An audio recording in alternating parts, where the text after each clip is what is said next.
नमस्कार दोस्तों। स्वागत है आप सभी का यूजीसी नेट गुरुकुल के इस ऑनलाइन प्लेटफॉर्म पर। स्टूडेंट्स, यदि आप चैनल पे नए हैं तो चैनल को सब्सक्राइब जरूर कर लें ताकि आने वाली अपडेट्स आप लोगों को रेगुलर मिलती रहे।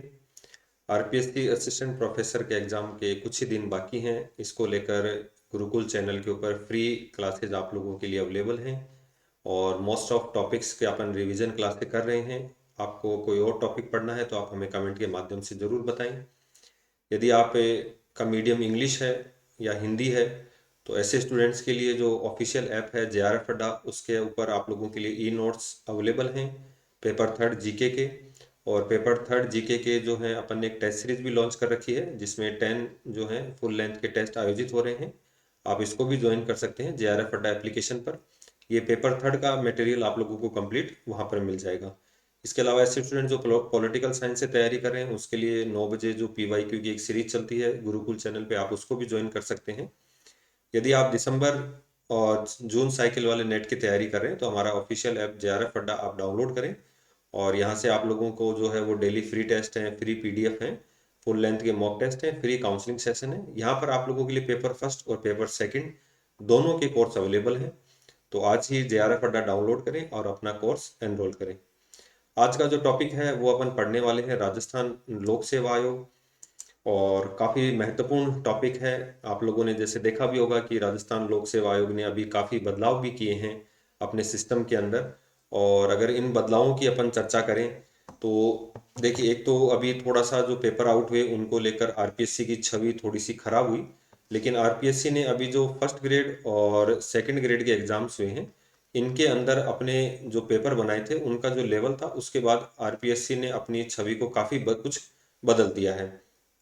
और इसमें ये भी कहूँगा कि अगर आप असिस्टेंट प्रोफेसर की तैयारी कर रहे हैं तो आप आरपीएससी को बहुत ढंग से पढ़कर जाना, क्योंकि आरपीएससी अपने सिलेबस में भी है और आरपीएससी अब अपने आप से काफ़ी मतलब इस टॉपिक से क्वेश्चन पूछ रहा है। तो एक तो सबसे महत्वपूर्ण जो है अपने को थोड़ा सा जो क्या क्या बदलाव हुए हैं वो याद रखना है। जैसे अभी आप लोगों ने पढ़ा होगा कि मंजू शर्मा ने यहाँ से इस्तीफा दे दिया है और जो उत्कल रंजन साहू हैं वो आरपीएससी के वर्तमान में अध्यक्ष हैं। तो काफ़ी इम्पोर्टेंट है, जो उत्कल रंजन साहू हैं वो आरपीएससी के अध्यक्ष हैं। तो ये एक तो वर्तमान में आप जो करंट अफेयर्स है इसकी दृष्टि से ध्यान रखना कि आरपीएससी का अध्यक्ष कौन होता है, तो उत्कल रंजन साहू है। वैसे आप लोग आरपीएससी जो पब्लिक सर्विस कमीशन है आप थोड़ा बहुत जानते भी हैं कि आरपीएससी द्वारा जो एग्जाम कंडक्ट करवाए जाते हैं इसमें आरएएस का एग्जाम होता है, या जो हम बात करें एपी असिस्टेंट प्रोफेसर का होता है, फर्स्ट ग्रेड है सेकंड ग्रेड है। तो एक भर्ती एजेंसी है RPSC, Rajasthan public service commission लोक सेवा आयोग। अब देखिए आरपीएससी का क्या हुआ कि पिछले कुछ समय से जो पेपर आउट हुए थे उनको लेकर, जैसे एसआई भर्ती परीक्षा को लेकर काफी मतलब इसके जो छवि थी उसके ऊपर प्रभाव पड़ा। तो आरपीएससी ने अपनी छवि में बदलाव किया और जो पेपर का लेवल था वो भी सुधरा और जो बाकी कमियां थी उनको भी दूर किया। अब एक थोड़ी सी चर्चा ये हुई कि जब नई सरकार बनी तो आरपीएससी में कुछ सुधार करने की और आवश्यकता हुई, तो इसके लिए एक कमेटी बनाई गई और उस कमेटी का जो अध्यक्ष था वो वासुदेव देवनानी को बनाया गया, जो विधानसभा अध्यक्ष भी हैं। वासुदेव देवनानी द्वारा ये अध्ययन किया गया, जो एचपीएससी कमीशन है इसका अध्ययन किया गया। तो इसके अध्ययन के बाद ये, क्योंकि इन्होंने भी अपनी सदस्यों की संख्या में परिवर्तन किया था, तो इस कमेटी ने जो रिपोर्ट दी उसमें ये कहा कि आरपीएससी के सदस्य की संख्या को दोगुना कर दिया जाए। आरपीएससी की, ध्यान रखना पूछेगा, आरपीएससी की सदस्य संख्या को दोगुना कर दिया जाए। लेकिन सरकार ने फिर इसको दोगुना करने के बजाय इसमें एक अध्यक्ष तथा 10 सदस्यों की नियुक्ति करने का जो है फाइनल डिसीजन लिया। अभी ये 2011 में जो था वो एक सदस्य, एक अध्यक्ष और 7 इसके सदस्य थे। अब वर्तमान के अंदर इसकी जो नियुक्ति है इसमें एक अध्यक्ष और 10 सदस्यों की नियुक्ति की जाएगी। यानी कि वासुदेव देवनानी समिति ने जो सिफारिश की थी वो तो दुगने करने की थी, लेकिन यहाँ पर सरकार ने 1+10 क्या है परिवर्तन कर दिया। अब अपन बात करें आरपीएससी की जो स्थापना हुई थी, इससे पहले भी राजस्थान में जो है वो लोक सेवा आयोग स्थापित थे। तो अगर मैं चर्चा करूं तो सबसे पहले जो है वो जोधपुर में इसकी स्थापना हो चुकी थी। राजस्थान में 3 लोक सेवा आयोग थे, ये आप थोड़ा सा ध्यान रखना। एक तो जोधपुर में, एक था जयपुर में और एक था आपके बीकानेर में। 3 जो थे वो लोक सेवा आयोग आपके स्थापित थे। जोधपुर वाला 1939, जयपुर वाला 1940 और ये 1946 में स्थापित हो चुका था। 3 लोक सेवा आयोगों की स्थापना की जा चुकी थी। इसके बाद फिर आरपीएससी की स्थापना हुई स्वतंत्रता के बाद। अपन पढ़ते हैं भारतीय संविधान का भाग 14 अनुच्छेद 315। यहाँ से संघ लोक सेवा आयोग, राज्य लोक सेवा आयोग की स्थापना की बात की जाती है। इनका जो कार्यकाल है वो 6 वर्ष 62 वर्ष होता है। नियुक्ति राज्यपाल करता है। पद से हटाने की जो शक्ति है वो राज्यपाल के पास नहीं है, वो राष्ट्रपति के पास है। कुछ स्टूडेंट का क्वेश्चन रहता है कि क्या एक अनपढ़ व्यक्ति भी आरपीएससी का सदस्य बन सकता है? तो मैं इसका जवाब हाँ में दूंगा, क्योंकि जो 50% सदस्य होते हैं वो जो राजनीति से हैं, कला साहित्य विज्ञान से जुड़े हुए होते हैं, उनकी नियुक्ति यहाँ पर की जाती है। तो चलिए थोड़ा सा जो अब एग्जाम के पॉइंट ऑफ व्यू से अपन इसको पढ़ लेते हैं कि क्या क्या इसमें महत्वपूर्ण चीजें हैं। तो देखिए आरबीएससी की अगर अपन बात करें तो जो भाग 14 है भारतीय संविधान का भाग 14 और अनुच्छेद 315 से 323 तक जो है वो लोक सेवा आयोग का गठन का दिया गया है। शुरुआत की अगर अपन बात करें 1923 एक आयोग आया था जिसे अपन ली आयोग के नाम से जानते हैं, और ली आयोग की सिफारिश पर सबसे पहले जो है लोक सेवा आयोग की गठन हुई थी। संघीय जो लोक सेवा आयोग था इसका गठन किया गया था। संघीय लोक सेवा आयोग का गठन किया गया था। फिर जब भारतीय संविधान का निर्माण हुआ तो भाग 14 में अनुच्छेद 315 से 323 तक लोक सेवा आयोग के गठन, इसकी कार्यप्रणाली और राज्य लोक सेवा आयोग और एक ज्वाइंट पब्लिक सर्विस कमीशन के गठन की भी बात की गई। अब संविधान में उल्लेख है तो सीधी सी बात है, पहला जो अपना क्वेश्चन यही सोल्व हो जाता है कि आरपीएससी एक ऐसा निकाय है, तो ये संवैधानिक निकाय है जिसका उल्लेख संविधान में उल्लेख है, वैधानिक है या किसी कार्यकारी आदेश से है। तो अब इसकी स्थापना की बात करें तो राजस्थान के जो तत्कालिक राज प्रमुख हुआ करते थे जयपुर के शासक मानसिंह सेकंड, इन्होंने 16 अगस्त 1949 को, इंपॉर्टेंट तारीख है, 16 अगस्त 1949 को एक अध्यादेश जारी किया इसकी स्थापना का। 20 अगस्त 1949 को इसका गजट में प्रकाशन हुआ जो सरकारी प्रपत्र होता है, और 22 दिसंबर को इसने विधिवत रूप से अपना कार्य प्रारंभ कर दिया। प्रारंभ में अगर अपन इसके मुख्यालय की बात करें तो इसका मुख्यालय था वो जयपुर में था, लेकिन जब सत्यनारायण राव समिति गठित हुई तो जयपुर को तो राजधानी बनाया गया और इसका जो मुख्यालय था वो अजमेर में स्थानांतरित कर दिया। तो आज भी जो आरपीएससी का मुख्यालय है वो अजमेर में स्थानांतरित है। और जब इसकी स्थापना हुई थी तो इसमें एक अध्यक्ष था और प्लस 2 इसके सदस्य थे। ठीक है, जो इसके जो पहले अध्यक्ष थे वो उस समय सर्वोच्च अपने जो उच्च न्यायालय था राजस्थान उच्च न्यायालय, उसके मुख्य न्यायाधीश थे और उनको फिर यहाँ पर अध्यक्ष बना दिया गया था। तो ये फैक्ट भी आप लोग ध्यान रखना। अपन बात करें कुछ प्रावधान की जो आरपीएससी से संबंधित हैं, तो प्रमुख प्रावधानों में अगर चर्चा करें तो अनुच्छेद 315 एक क्या कहता है, प्रत्येक राज्य के लिए एक लोक सेवा आयोग का गठन किया जाएगा। अनुच्छेद 315 एक कहता है। वहीं 315 दो क्या कहता है कि 2 या 2 से अधिक राज्यों के लिए एक संयुक्त लोक सेवा आयोग का गठन किया जाएगा जिसको अपन जेपीएससी कहते हैं। और अगर लोक सेवा आयोग के सदस्यों की नियुक्ति की अगर अपन बात करें तो ये राज्यपाल द्वारा की जाएगी।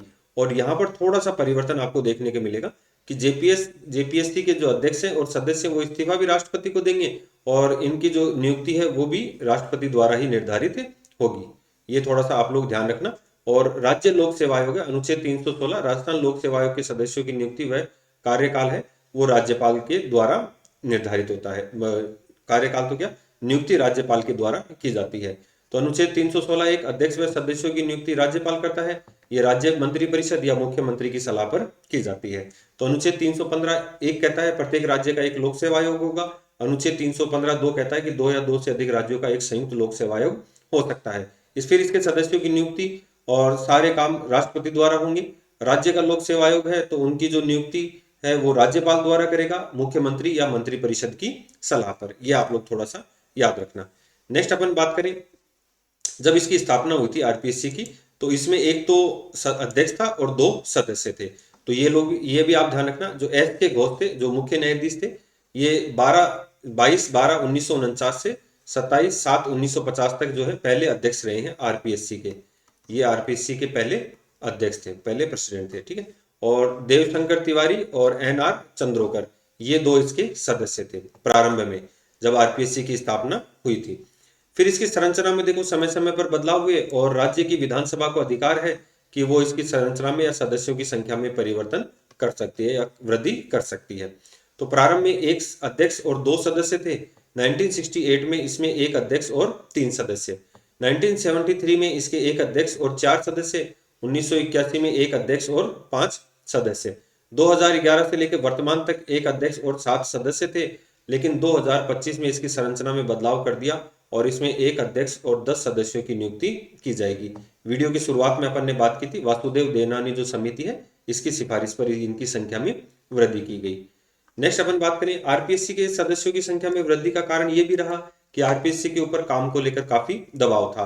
अब समय पर इंटरव्यू होने हैं, जिसमें आप मेडिकल डिपार्टमेंट की बात करें, आरएस की बात करें, ईओआरओ की वैकेंसीज हैं, या जो असिस्टेंट प्रोफेसर के इंटरव्यू हैं, तो इनको लेकर अलग अलग क्या है, लोड ज्यादा था, तो सदस्यों की संख्या वृद्धि करना वाजिब था। तो अब आरपीएससी के अगर विभागों की बात करें अपन, तो 6 विभागों में आरपीएससी को डिवाइड किया गया है। और 6 विभागों की अगर अपन बात करें तो इसमें एक तो प्रशासनिक विभाग है आरपीएससी का खुद का, और नेक्स्ट जो विभाग है इसका, उसमें अगर अपन चर्चा करें, एक दूसरा जो संभाग वो विभाग है वो भर्ती संभाग है, तीसरा परीक्षा है, चौथा वित्तीय है, पांचवा शोध है, और छठा इसका लेखा संभाग है। तो इन 6 विभागों के लिए इनके कार्य होते हैं। नेक्स्ट अपन बात करें इनकी नियुक्ति कौन कर सकता है, तो मैंने शुरुआत में बताया था कि 50% से अधिक सदस्य तो भारत सरकार या राज्य सरकार के अधीन कम से कम 10 वर्ष का प्रशासनिक अनुभव रखते हो, आईएएस आरएएस वगैरह हो, और 50% व्यक्ति जो है समाज सेवा, कानून और राजनीति के सदस्य हो। काफी इंपॉर्टेंट है कि आरपीएससी के जो सदस्य हैं इनका कार्यकाल कितना होता है, तो देखिए वैसे जो इनका कार्यकाल होता है वो 6 वर्ष या 62 वर्ष की आयु, जो भी पहले हो जाए। जैसे मान लो कोई व्यक्ति अभी 60 वर्ष की आयु में आरपीएससी का अध्यक्ष बना या सदस्य बना, तो जैसे ही वो 62 वर्ष की आयु का होगा तो वो अपने पद से क्या हो जाएगा, हट जाएगा। तो आर्टिकल 316 316(2) कहता है कि जो इनका सदस्यों का कार्यकाल है वो 6 वर्ष या 65 वर्ष होगा। पहले ये आयु 60 वर्ष थी, जिसको 1976 में 41वां संविधान संशोधन द्वारा बढ़ाकर 62 वर्ष कर दिया। तो आरपीएससी आजकल इस तरीके से क्वेश्चन काफी पूछती है। 41वां संविधान संशोधन 1976 से इसको बढ़ाकर 62 वर्ष कर दिया।